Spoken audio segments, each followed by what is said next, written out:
Shalom saudara-saudari yang dikasihi Tuhan Yesus Kristus. Saat ini kita akan merenungkan kebenaran firman Tuhan dengan tema makna Natal bagi orang percaya yang terdapat dalam Injil Lukas pasal yang kedua ayat yang ke-8 sampai ayat yang ke-20. Saudara-saudari yang dikasihi Tuhan Yesus, saat ini Natal identik dengan perayaan pesta pora, baju baru, pohon Natal, Santa Claus, kado, dan sebagainya.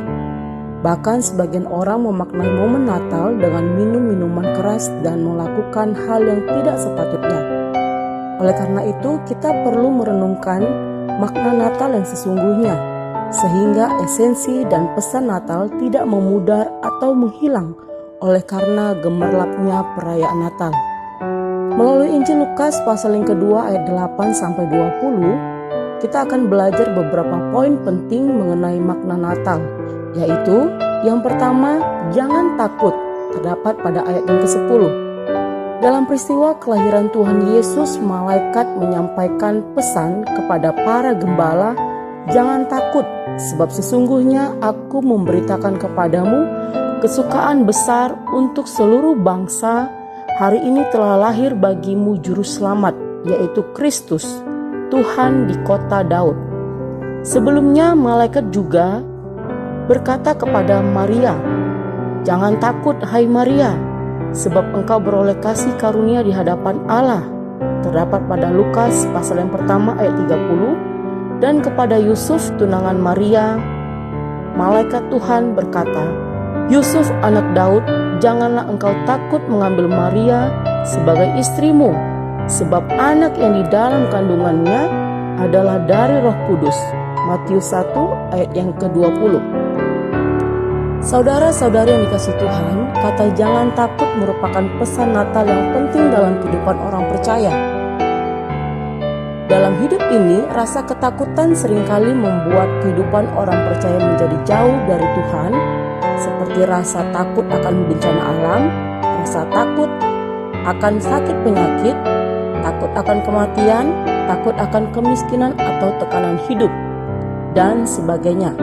Maka ada sebagian orang yang bukan hanya menjauh dari Tuhan, tetapi sampai meninggalkan iman kepada Tuhan. Ketakutan merupakan dosa dalam hidup orang percaya. Ketakutan bisa menjadi penghalang kuasa Allah bekerja dalam hidup kita, karena membuat kita jadi ragu bahwa Tuhan memiliki kuasa yang jauh lebih besar daripada kuasa apapun di dalam dunia ini. Oleh karena itu, saudara-saudari yang dikasihi Tuhan, jangan biarkan rasa takut itu menguasai atau menaklukkan kita, tetapi sebaliknya taklukkanlah rasa takut itu. Poin yang kedua, kelahiran juru selamat, terdapat pada ayat yang ke-11. Saudara-saudari yang dikasihi Tuhan, Natal merupakan peringatan akan hari kelahiran Sang Juru Selamat. Kata Juru Selamat berarti orang yang ahli untuk membebaskan kita dari bahaya. Juru Selamat dunia adalah Yesus Kristus. Dialah yang mampu membebaskan seluruh bangsa dari penindasan akibat dosa. Kelahiran Yesus merupakan bukti kasih Allah akan dunia.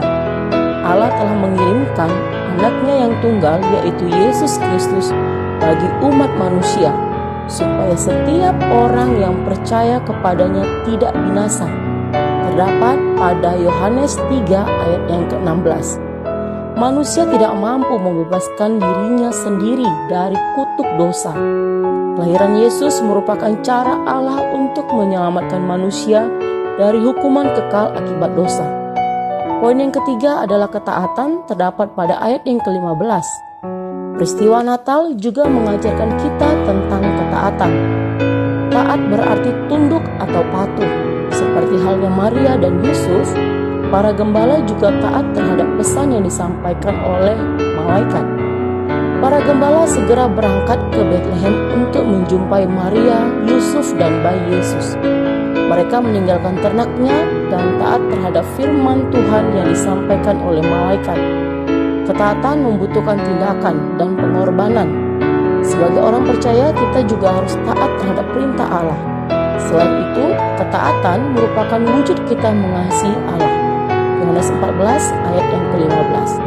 Poin yang keempat adalah memuji dan memuliakan Allah, terdapat pada ayat yang ke-19.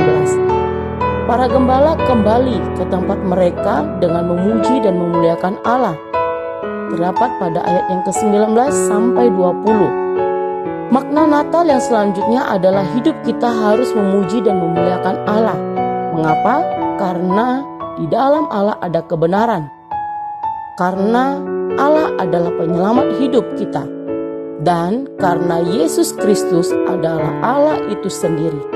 Kita memuliakan Allah karena Allah adalah pencipta. Demikian firman Tuhan.